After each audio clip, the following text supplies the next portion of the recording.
আজি 9 নম্বৰ দিন আৰু 9 নম্বৰ দিনা আমি ৰাতিপুৱা উঠি সোনকালে সেৱা কৰি পেলাই আমি এতিয়া যাত্ৰা আৰম্ভ কৰিব ওলালোঁ।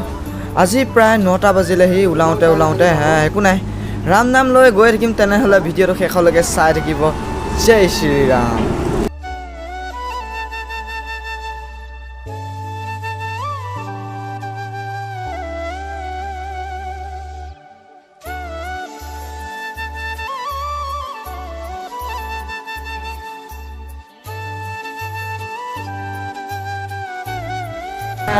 আহি পালোঁ এখন হোটেল। যিহেতু একো ৰাতিপুৱাৰ পৰা একো খোৱা নাছিলোঁ, সেইটো কাৰণে এখন হোটেলত সোমাই গ'লোঁ। আৰু এতিয়া সঁচা হোটেলখনত ভাত বঢ়িয়া, একদম নিৰামিষ ভাত, মজা ভাত খুৱাইছে। একদম সঁচা কথা কৈছোঁ, বহুত ভাল লাগিছে।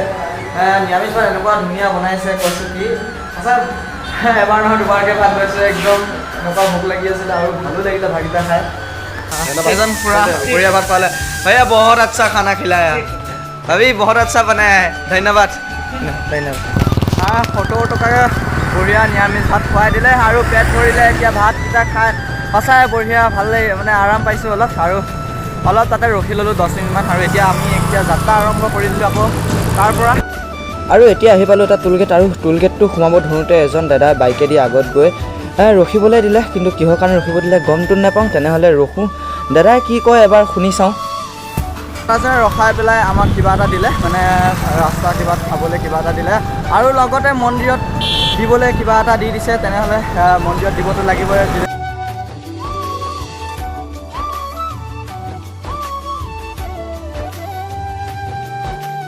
আৰু এইখনেই হ'ল বিহাৰ আৰু নেপালৰ ব্ৰিজ। মানে তলেদি গ'লে বিহাৰলৈ যাব পাৰিব, ওপৰেদি গ'লে নেপাললৈ যাব পাৰিব। যেতিয়া আমি খোজকাঢ়ি আহিছিলোঁ তেতিয়া ওপৰেদি গৈছিলোঁ, আৰু তেতিয়া নেপাল অলপ সময়ৰ কাৰণে ঘূৰি আহিছিলোঁ। আৰু সেইটো কাৰণে এবাৰ নাযাওঁ, এতিয়া আমি তলে যাওঁগৈ। আৰু তেতিয়া পানী টেংকি পাম, আৰু পানী টেংকি পাই পেলাই আমি বিহাৰ পাম তেতিয়া। আৰু ব্ৰিজৰ তলেদি সোমাই এখন চাহ বাগিচা এখন পাইছোঁ, কিন্তু চাহ বাগিচাখন ইমান শুৱনি হৈ থকা নাই। ৰাতিপুৱা যি চাইছিলোঁ এখন চাহ বাগিচা বহুত শুৱনি হৈ আছে, আৰু সেই পাতবিলাক কুমলীয়া হৈছে, কিন্তু এই পাতবিলাক অলপ পুৰঠ হৈ আছে, সেইটো কাৰণে শুৱনিটো নাই ইমান দেখিবলৈ। আৰু যদি আপুনি নেপাল হৈ যোৱাহেঁতেন তেতিয়াহ'লে এইটো ৰাস্তা দি আহিবলগীয়া হ'ল হয়, সেইটো ৰাস্তা দি আহিবলগীয়া হ'ল হয়। সেইটো কাৰণে আমি চিধা আহিলোঁ। যিহেতু কিবা খোজকাঢ়ি আহোঁতে নেপাল চাই গৈছোঁ অলপমান ঘূৰি। সেইটো কাৰণে এতিয়া আজি নেপাল নোসোমালোঁ। তেনেহ'লে গৈ থাকোঁ, বেছি দেৰি নকৰোঁ, কাৰণ এতিয়াও এফালে আছে বিহাৰৰ, বেছি দূৰ নাই, হ'লেও যথেষ্টখিনি দূৰ আছে বিহাৰলৈ। এতিয়া আহি থাকোঁতে খুৰী এজনীয়ে মাত দি আমাক কিছুমান ফল মূল দিলে। অমিতা, কল, আঙুৰ, খিচমিচ, তেনেকৈ দুইজনকে আমাক খাবলৈ দিলে। আৰু যিহেতু ভাত খাই আহিছোঁ, কেনেকৈ খাম এতিয়া। লাষ্টৰ সময়ত, শেষৰ সময়ত আমাক এটা পলিথিন আনিলে। পলিথিনে আমাক বাটত খাবলৈ পলিথিনতে দি পঠিয়াই দিলে আমাক, যাতে বাটত খাব পাৰোঁ।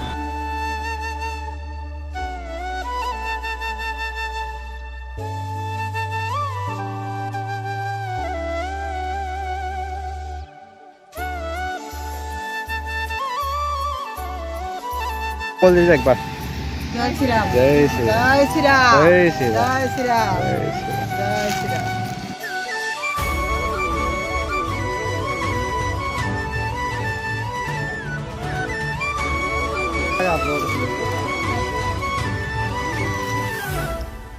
প্ৰায় 15 কিলোমিটাৰমান অহাৰ পাছত বহুত ভাগৰ লাগিছে, কাৰণ ৰ'দ বহুতেই দি আছে আৰু গৰমটো বহুতেই দি আছে। অকণমান চাহ জেগা বহিবলৈ নাই ক'তো, আৰু যি জেগাত বহি আছোঁ বৰ্তমান এতিয়াও ৰ'দেই পৰি আছে অলপ। কিন্তু কি কৰিম, ক'তো চাহ জেগা বুলিবলৈতো ক'তো নাই, আৰু বহুত ৰ'দ দি আছে এতিয়া বৰ্তমান। এইখিনি যে বিহাৰ আমি সোমাই গ'লোঁ। ইফালে আছে ৱেষ্ট বেংগল আৰু ইফালে আছে বিহাৰ। আৰু তেনেহ'লে ৱেষ্ট বেংগল দিলোঁ বাই। এতিয়া বিহাৰত সোমাই গ'লোঁ, আৰু এতিয়া বিহাৰৰ পৰা ভিডিঅ'টো যাত্ৰা আৰম্ভ কৰোঁ। তেনেহ'লে ভিডিঅ'টো শেষলৈকে চাই থাকিব। জয় শ্ৰীৰাম। বিহাৰ সোমাই অহাৰ পাছতে এটা আচৰিত দৃশ্য দেখিলোঁ। চাওক গাড়ীখন কেনেকুৱা হৈ গ'ল। সঁচাই ড্ৰাইভৰ জীৱনটো কেনেকুৱা ন, ভাবিলে কিবা আচৰিত লাগে। সঁচাই ড্ৰাইভৰ জীৱনটো সহজ জীৱন নহয়। চবকে কৈছোঁ এইটো কথা, শ্ল' ড্ৰাইভ লং ড্ৰাইভ। এতিয়া বিহাৰ যেতিয়া সোমাব তেতিয়া ফাৰ্ষ্ট দীঘল দলংখন এখন ব্ৰিজ পাব। ব্ৰিজ মানে গোটেই এখন ব্ৰিজ পাব। গ'লে প্ৰায় 1 কিলোমিটাৰমানে হ'ব, উঠা পৰা নামাৰ পৰা ধৰি পেলাই। বহুত দীঘল হয়, আৰু তেতিয়াৰ পৰা উঠি আহি আছোঁ, খতম হোৱাই নাই। সঁচাই বহুত ভাগৰ লাগি যায়, আৰু বহুত বতাহ মাৰি আছে, উঠাব পৰা নাই।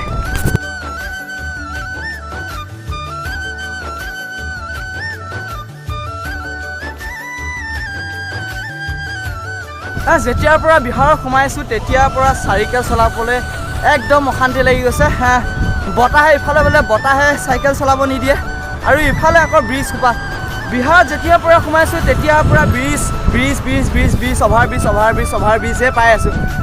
নামো এইঠো অলপ যাওঁ, এই ব্ৰিজ এখন পাওঁ। সঁচাই লাষ্টৰ সময়ত খোজকাঢ়িবলগীয়া হৈ গৈছে। খোজকাঢ়ি আহি আছোঁ এতিয়া প্ৰায় 5:30 বাজিলে আৰু এতিয়ালৈকে আমি বৰ্তমান আমাৰ আজিৰ লক্ষ্যস্থান এতিয়ালৈকে পোৱা নাই।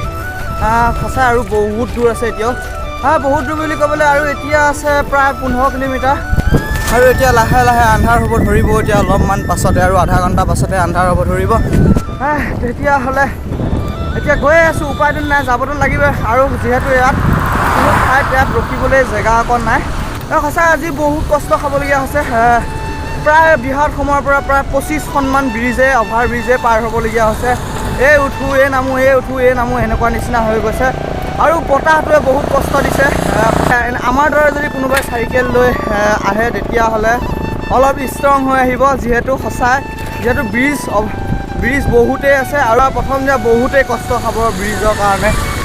সঁচাই প্ৰায় 25খনমান ব্ৰিজ আছে। আৰু এতিয়া লাহে লাহে আন্ধাৰ হ'ব ধৰিব। এতিয়া অলপমান পাছতে আৰু আধা ঘণ্টা পাছতে আন্ধাৰ হ'ব ধৰিব।